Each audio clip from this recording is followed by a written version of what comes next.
الله وبركاته الإخوان والأخوات المغاربة في هذا الفيديو الجديد. من يوقف تبون على الكذب؟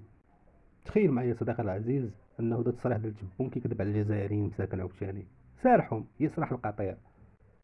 قال لك اسيدي أنه إسبانيا تراجعت على الموقف ديالها، وحنا عارفين الموقف بخصوص الصحراء المغربية بعدما الجزائر عاقبتها عقوبات اقتصادية كلفتها 7 ملايير دولار.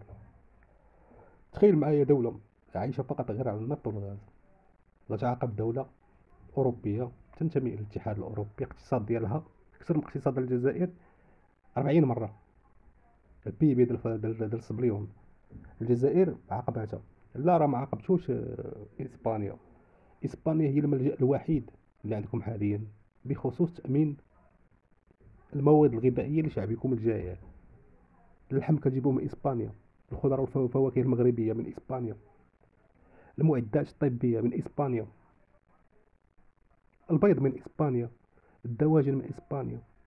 كان مفروض عليكم أنكم تجيبوا من إسبانيا بحكم أن هي القريبة، أن ماماكم فرنسا حبست عليكم الطريق. هذه الحقيقة. رجعتي منبطح إلى إسبانيا، لكن باش كتجيو كتكذب على إسبانيا؟ وحنا يلاه سمعنا تصريحات ديال وزير الخارجية الإسباني بخصوص الصحراء المغربية. علاش كتكذبوا على الشعب ديالكم؟ ما فهمتش علاش. دابا الجزائري اليوم حنا في عصر المعلومة. دابا شي جزائري تمشي ولا كيفكر خارج الصندوق قال لك لا غنمشي ندخل لجوجل نقلب. رئيس كذاب. وهادشي علاش حنا بغينا تبون يبقى حاكم الجزائر. بغيناه يبقى حاكم الجزائر 10 سنين الى خلاكم المنتظم الدولية. حيت دائما كنقول لك انه الجزائر الى الزوال.